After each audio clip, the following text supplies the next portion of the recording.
Hey y'all, and welcome to Wednesday Teacher Rant. And today I brought some notes. I want to talk about today parent interference versus parent involvement. Okay? And now we all have had those kind of parents in our room that think they know more than what we know, and they come in doing this and doing that, especially them parents that be defending their child wrong behavior. When you call and say, hey, little Johnny did this, and they say, oh, well, he don't do it at home. Yeah, he don't do it at home because you at home.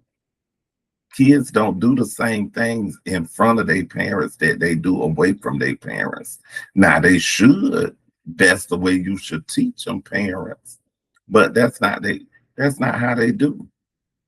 I ain't gonna tell you what I tell beginning teachers, but children are different away from their parents than they behave. Because when you see the children out at the restaurant or at the store, they so well behaved and nice.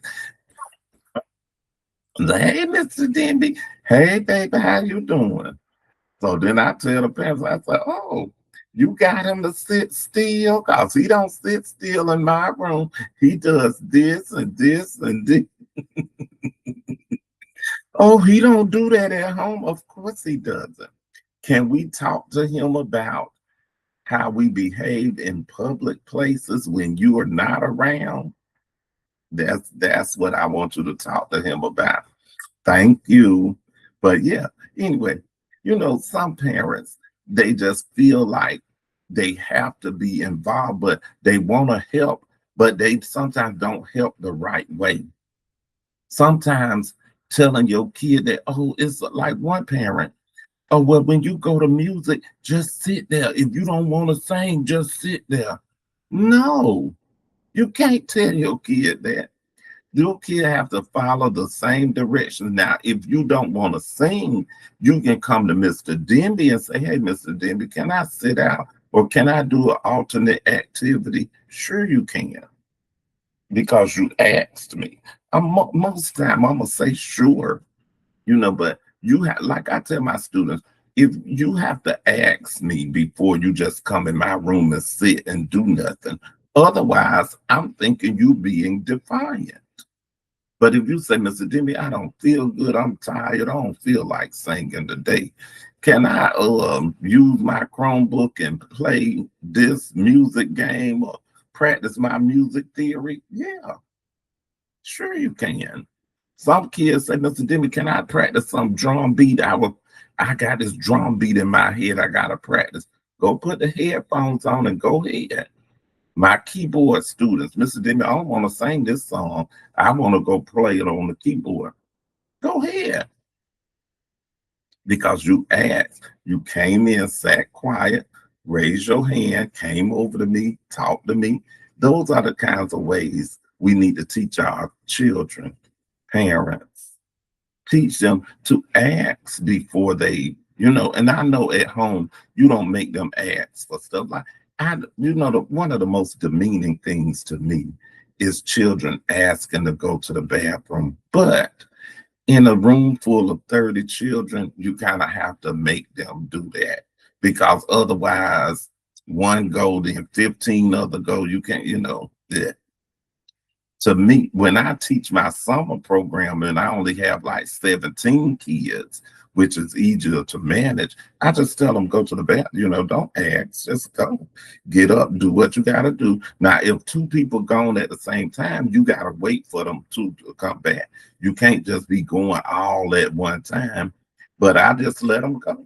When you see two people gone, wait, and then come gone and go. But you need to realize you still gotta keep up with what we're doing. So if you're not at a stopping point where you can stop and get up and go to, that's what we do in business and professional meetings. We get to a stopping point where we can stop and then go to the bathroom and come back. We don't have to ask. And that's how you should do. You gotta train children to be in the real world. I know I'm getting off on a tangent. because I'm not supposed to be talking about bathroom behavior. Let me get back to my notes. Anyway, that's what we already talked about, defending the wrong behavior. And we talked about blaming schools for everything. Like another, I seen a parent, they have this TikTok going around about the child being in 12th grade. And then once he got to 12th grade and the mother thought he was gonna graduate, um, they told him he's still in ninth grade because his credits do not match graduation. And the mom was like, the school failed him, the school failed him. Well, that may be true, but we got to put some blame on the parents as well, because you and the father failed him also, because I'm sure those report cards are going home religiously. And I'm sure you saw failing classes on those report cards. And if you didn't see the report cards, there's some failure going on in the home, not just failure going on in the school. So you can't blame the school for everything. We do what we can, but if we teach self-control at school, and then when the children get home and you let them have free reign, our lessons are null and void. If we teach boundaries at school and saying no at school, and then at home you say yes to everything, just get out my face, go watch TV, go do that. Our lessons are null and void. If we teach reading at school and at home, you don't got to read, go watch TV.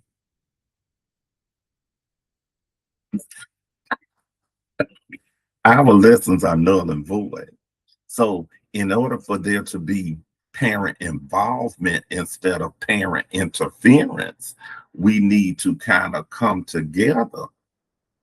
And so when you are teaching reading at home, what we do at school will enhance that.